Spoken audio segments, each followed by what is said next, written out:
इमरान खान साहब का वकील अब्दुल रज़ाक कोयटा केस की समाअत अभी चीफ जस्टिस उमर अता बंदयाल साहब की सरबराही में सुप्रीम कोर्ट ऑफ पाकिस्तान में उस केस की समाअत हुई है। तो जैसी समाअत शुरू हुई तो दूसरी तरफ जो मदई के वकील हैं कंदरानी साहब, वो आज बीमारी की वजह से हाजिर ना हो सके, लेकिन अल्हम्दुलिल्लाह सुप्रीम कोर्ट ऑफ पाकिस्तान ने जो हमारा इंटरम ऑर्डर था उसमें तौसीक की है। उसमें इंटरम ऑर्डर ये था कि इमरान खान साहब को इस केस में गिरफ्तार नहीं किया जाएगा, लेकिन फिर जो बलूचिस्तान हुकूमत है उसकी तरफ से ये इस्तदा की गई कि इमरान खान साहब को हुक्म दिया जाए और हमें इजाजत दी जाए कि हम इस केस में इमरान खान साहब को इन्वेस्टिगेशन ज्वाइन करवा सकें। लेकिन जो है हमारी तरफ से ये मौकफ था कि जब तक इस केस के फैक्ट्स पे बात या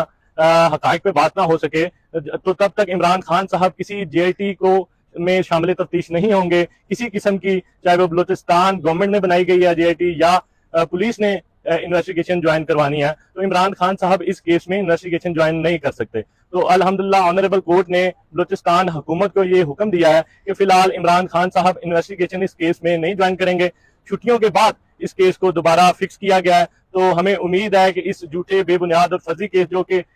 वकील साहब का मर्डर एक खानदानी दुश्मनी की बिना पे हुआ था और केस इमरान खान साहब पर बना दिया गया, तो उसमें इमरान खान साहब इंशाल्लाह सरखरू होंगे।